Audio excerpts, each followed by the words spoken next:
Sup, dudes? I'm Nate Heater. And I'm Frank Lamontia. And we are the Sup Dudes. Coming at you from our car my car, I should say. Yeah, in a parking lot, at a theater. You know what that means? Everyone say it with me. Movie review time. Woo! So, this is our 20th movie review. And we promised that we would do something a little special. But we'll get to that towards the end of the movie. So, stay tuned to watch that. End of the review. Whatever. We just saw The Protegé. The Protegé. That stars Maggie Q as the main person. Yes. Samuel L. I kind of want to say MFer because he usually does, but Samuel L. Jackson and Michael Keaton. Mm-hmm. Now, for those of you that are alive, you know Samuel L. Jackson from his movies, and you know Michael Keaton from his movies. A ton of things, yeah. And Michael Keaton from his movies, too. Yes. He has a bunch as well. Mm-hmm. Maggie Q, you may not know, but she was in Live Free or Die Hard. She was also in Balls of Fury, if you're a comedy fan. And she was in a TV series called Designated Survivor. Yes. So for those of you that might not recognize Maggie Q, series, by the way. For those of you that might not recognize her, that's a couple of the things she's from. Go find her IMDb page. There's a lot more, but I didn't really recognize her until this movie. But so, quick little synopsis of the movie, and I have it based off of, I want to say this is from, I just looked it up on Google. So whoever gets the credit to this. I don't know, but whatever. Rescued as a child by the legendary assassin Moody, Anna is the world's most skilled contract killer. However, when Moody is brutally killed, she vows revenge for the man who taught her everything she knows. As Anna becomes entangled with an you can tell this definitely isn't rehearsed. Enigmatic killer, their confrontation turns deadly, and the loose ends of a life spent killing weave themselves even tighter. Mm-hmm. You can tell I didn't rehearse this beforehand. I just wanted to read it straight up, and I can't read. Moody is Samuel L. Jackson. Anna is Maggie Q. And the female assassin is Maggie Q. Yep. So, let's jump right into it. Goods and bads. Go ahead. All right. You probably don't have a lot of goods to say, do you? No, I do, but go ahead. First off, action movie. Big plus in my department. Those are my two favorite, I would say. Action and horror. As you can tell by almost every single movie we see on this channel, it's either action or horror. I don't think there's been one that wasn't either of those. If it is, we'll throw it up right now. No, there's a couple of dramatics. Yeah, that's true. Like the Courier, yeah. Now that you mention it. All right.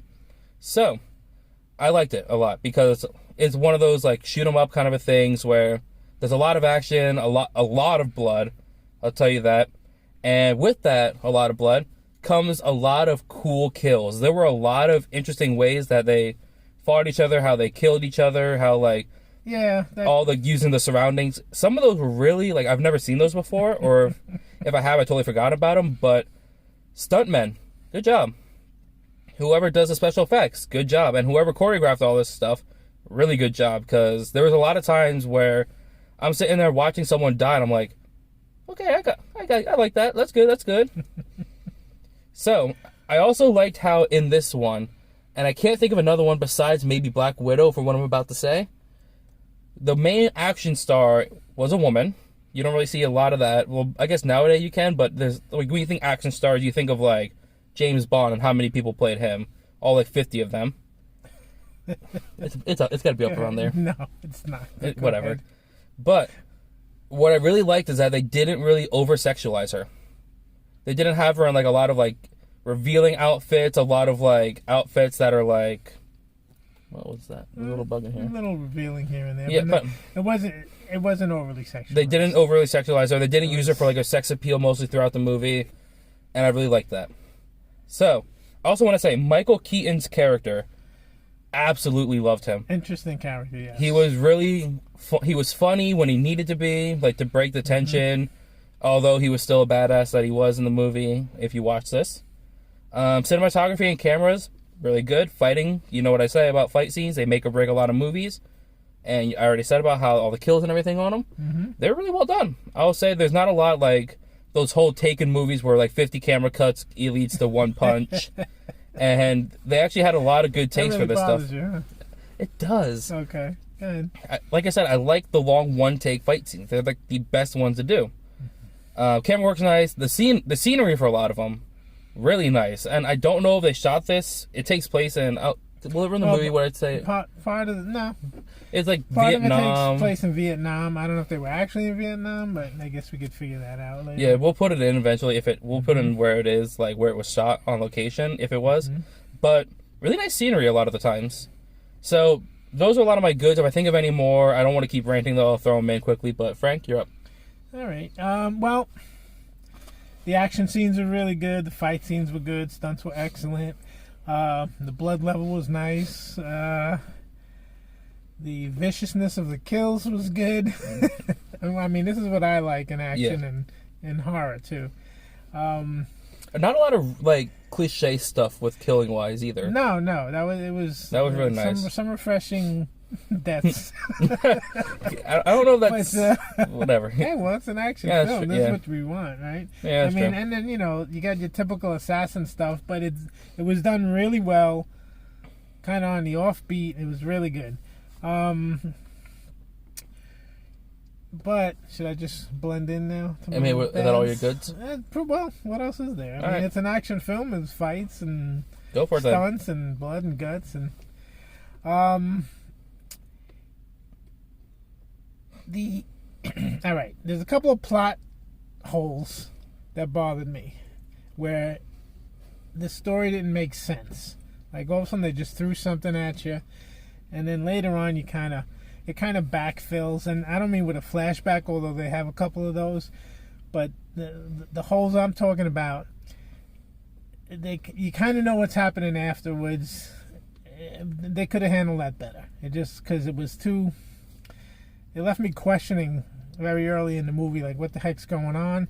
Then later they kind of explain it, but it just didn't flow for me. I still think that's a little bit of the downside, but it wasn't a horrible movie.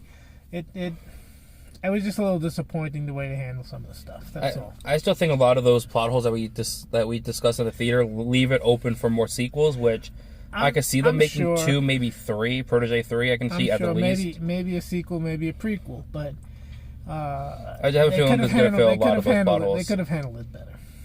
I mean, besides a couple of those like confusing parts, like you said, there was one big thing that I wondered why they did it at the very end of the movie. I don't want to explain it because it'll ruin the end of the movie.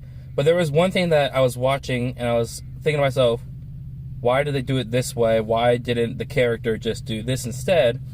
And there was a couple of those. Actually. It would have been a lot. It would have been a lot different. But other than that, I don't have a whole lot of bads. It's just like not a lot of like amazing stuff happening. Like besides all the stuff I said, but like not a lot to make it like a 10 out of 10 movie or like a perfect movie. But like it was entertaining. It was fun, but not a lot of whole bads. Except for maybe a couple of little plot holes. But no, like again, all the fighting was really good, and that's what I like to see in an action movie. So yeah, the action level was great. Just some confusing and illogical spots. That's all. So I'm gonna ask you just get a calculator out ready, just in case, because we might need it for the reveal at the end. Do we? Okay. We might depending on what we give. So while he's doing that, I'm gonna go ahead and give my score. We'll jump to the numbers. With everything being said, all the action, the gore, not her being an action star without being overly sexualized, as like a lot of women would be in action movies, I gotta give this a pretty good rating. I really love this movie. I enjoyed like almost every second of it. 7.5. 7.5 out of 10. What? That's funny. I thought you were going to give it an 8. I was going to give it a 7. It'll average out to 7.5. So I'll give it a 7.5. All right, seriously, because I was going to go around there anyway. Because even though it disappointed me in a couple spots, the action's really good. The main part of the story is really good. Just like I said, a little confusing. I'm surprised you gave it a 7.5 with like the stuff that you said. Yeah, I know, but it's... Well, I mean, I guess you don't need your calculator at this point. No. We know what the average score is right here. Yeah. The reason why we're kind of rushing this is because we want to tell you guys what we're going to be doing now for all our future videos. Like I told you before, this is our 20th one. Yep. We decided to wait for number 20 to do our top 10 list for movies that we saw. Now, it's not based off of personal opinions. These are based off of our average score ratings, of course, because that's why we do them. We waited for 20 because I didn't tell you really about this, but I waited because it gave us an option instead of being like, oh, hey, these are the 10 films that we saw let's put them in order now. At least now we have a couple more options to see like what was the better ones. We had more substance to deal with. Exactly. So let's go ahead and flash that top 10 right now. And I'm just going to say it right now because I want Frank to see what happens too. Go ahead. So at number 1, we have In the Heights. Actually, one of the ones that wasn't an action or horror is our number 1 rated. It's kind of funny. Musical is number 1. But I mean, come on, it was In the Heights. Yes. Number 2, Nobody. Number 3, Mortal Kombat. Number 4, okay. yeah. Okay. You want me to say the scores too? Because you don't really know. No, go ahead. Number 4, Don't Breathe 2, one of our more recent ones. Number 5, A Quiet Place 2, which is weird that they're back to back. Number 6, Courier, The Courier, I should say, because that's the full title. Number 7, News of the World. Number 8, that Liam Neeson movie where if I say the name of it, the count is going to pop up. No, go ahead. Marksman. Number 9, The Unholy. And number 10, actually, hold on, wait, nope. I got to change this whole list around. Scratch that. Get rid of this list. Because I forgot to put in the Protegé. Oh yeah. Yep. This is recalculate. This is all. I made this list beforehand to get ready for it. I just totally forgot about the Protegé. So everything from 1 through 6 is correct. We'll keep that up there. 1 through 6. Number 7 is News of the World. Number 8 is the Protegé. They're tied actually. So whatever.